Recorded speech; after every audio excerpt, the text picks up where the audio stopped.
Bienvenue à Göteborg et bonne chance à l'équipe de France pour les championnats du monde 2015.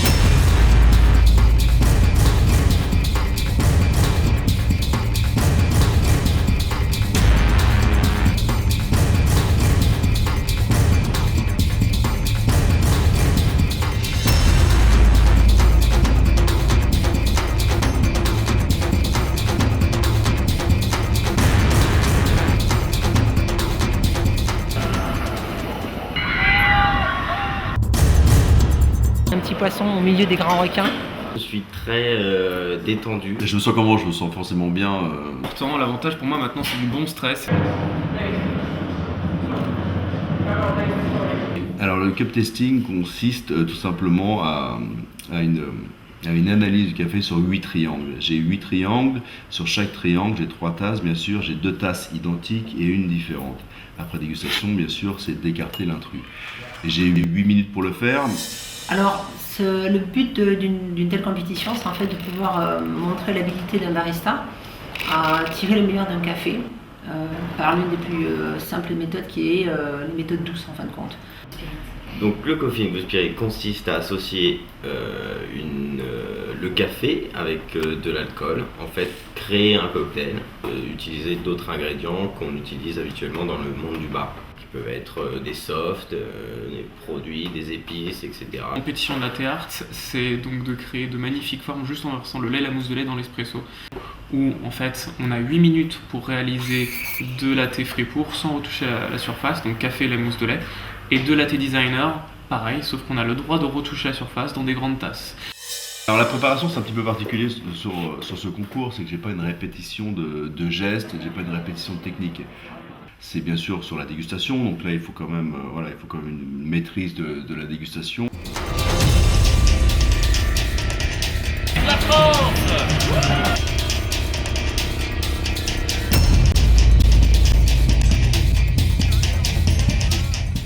Le championnat va être basé sur comment extraire le meilleur du café, le meilleur café possible avec.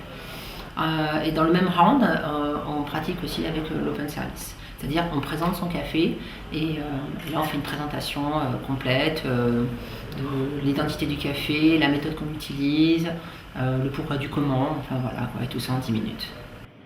Le concours consiste à faire un setup de 8 minutes présentant une boisson chaude et une boisson froide qu'on se crée par chaque champion en fonction de différentes thématiques.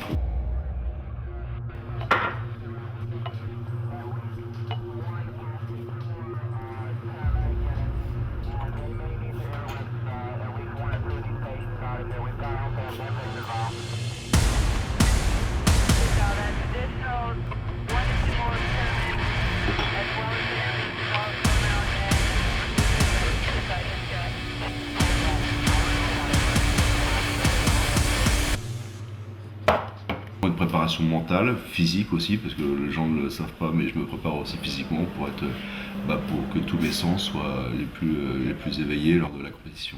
J'ai trouvé mon filtre et en fait c'est tout bête, c'est une gaze qu'on trouve à la pharmacie, une compresse qui sert en fait à soigner les plaies et c'est une gaze non tissée. Donc j'utilise ça et ça me sert de filtre pour mon Kalita ou on peut même l'utiliser pour un V60. Je voulais développer et monter mon niveau. Après, ces motifs ont évolué et j'ai pu rencontrer Christian Ulrich, donc l'Allemand champion du monde 2014, qui m'a aidé à les faire évoluer beaucoup plus et à gommer beaucoup de défauts. Et donc maintenant, je vais faire énormément de travail sur des tulipes. Victor Delpierre, avant d'être mon coach et d'être la personne qui m'accompagne, on va dire, la globalité de ce championnat, et qui m'a fait comprendre qu'on pouvait, sans forcément le vouloir, pouvoir évoluer dans un nouveau milieu.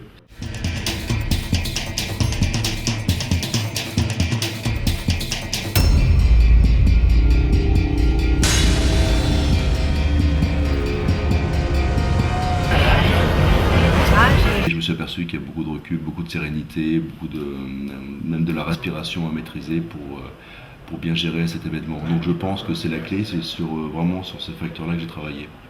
C'est très simple, en répétant tous les jours, du matin au soir, en versant du lait, de la mousse de lait dans une tasse. Il n'y a pas de miracle de toute façon, c'est en pratiquant qu'on réussit à devenir parfait. Mon état d'esprit, oh là là, je croyais qu'il y en a plein qui doivent un peu partout en fait. Je sais pas, je suis excitée, nerveux, je doute encore, je crois que je douterai jusqu'à la fin. J'ai pris un IRR d'Éthiopie, voilà, donc la région d'Oromia. C'est un café qui est récolté à 1800 mètres par une petite ferme qui s'appelle Fekedebkebede, où tout le procédé de récolte est fait vraiment avec des moyens, on va dire, primaires, vraiment simples. J'espère que ça va être ma revanche. Maintenant, ma revanche, je peux pas être plus près. C'est clairement, je peux pas avoir une meilleure préparation, que ce soit mentale, physique ou même au niveau technique de dégustation. Je peux pas être plus près. Maintenant, ça reste une compétition, je peux aller très loin, c'est étape par étape. Mon premier but, c'est de passer les qualifs.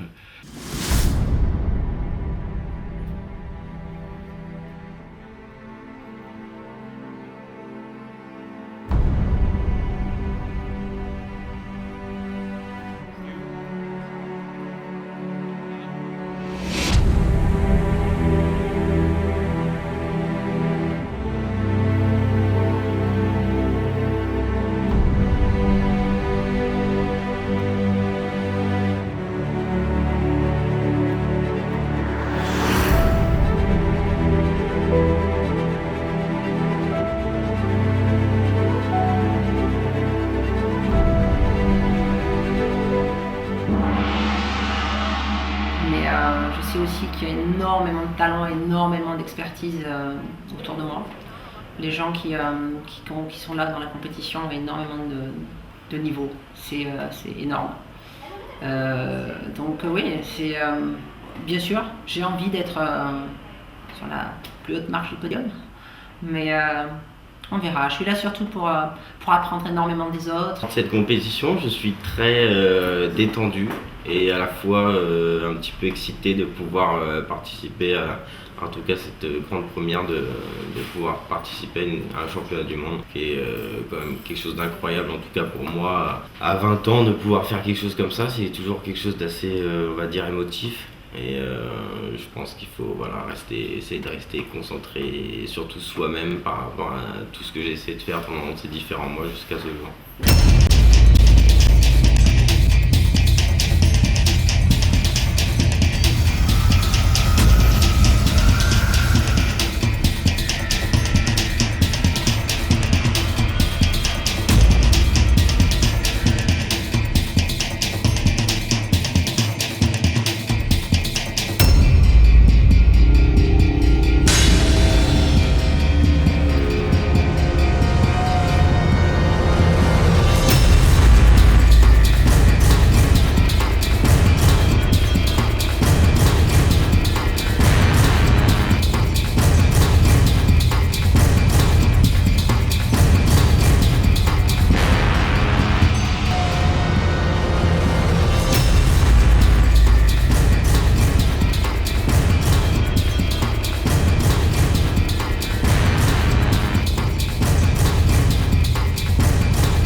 Bar, ils offrent l'opportunité au barista de montrer ses compétences de créativité. Donc le but, le barista a un certain temps pour faire une seule tasse, où là il va vraiment laisser s'exprimer toute sa créativité sur la tasse, en retouchant, en rajoutant des collants, tout ce qu'il souhaite, sauf à l'intérieur du café bien sûr. Et à partir de là, la tasse va être photographiée, les juges vont donner des points sans savoir qui a fait les tasses. Et ces points vont être rajoutés à la phase de qualification pour passer en finale. C'est de la folie pure, moi je vous le dis les enfants.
sûr que ça fout la pécoche.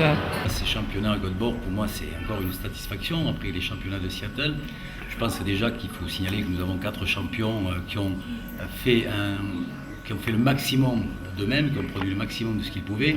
Ce sont des bons champions, ce sont des gens impliqués. L'important, c'est d'avoir 4 champions qu'a présenté la France cette année pour Göteborg et qu'ils ont été très professionnels.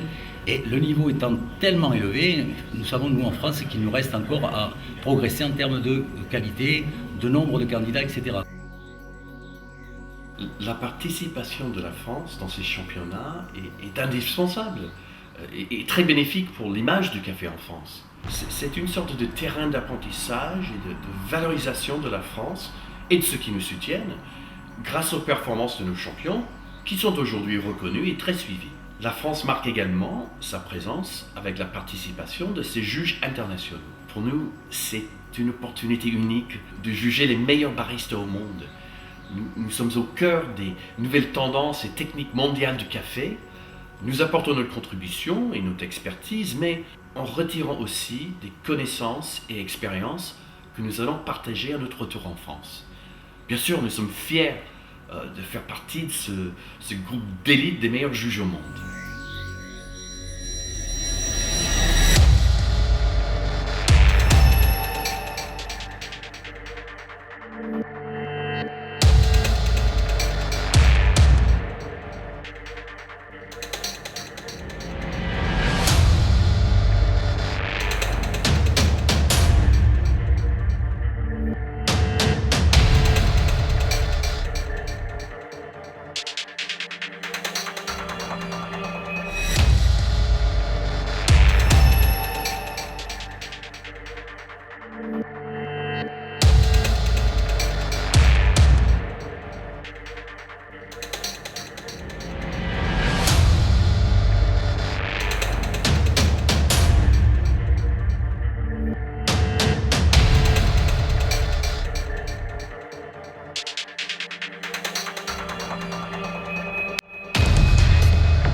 Nos baristas, nos champions, sont tous à la recherche de l'excellence. Ces championnats sont un phénomène véritablement fédérateur et accélérateur au sein de la profession. J'ai envie de dire, vive les championnats, vive les champions français, vive la Sky France. Projeter sur cette fameuse première place qui m'a échappé cette année et te dire qu'est-ce que je pourrais faire pour y arriver. Au championnat du monde, c'est les gens avec qui j'ai pu converser, les belles rencontres en fin de compte que j'ai eues. J'en retire une belle expérience malgré un résultat qui est plutôt négatif, mais bon, je pense qu'on peut se servir de ça pour aller plus loin la prochaine fois. On apprend de ses erreurs. Au jour d'aujourd'hui, moi je suis très heureux et très satisfait de ce que j'ai pu amener, de ma prestation.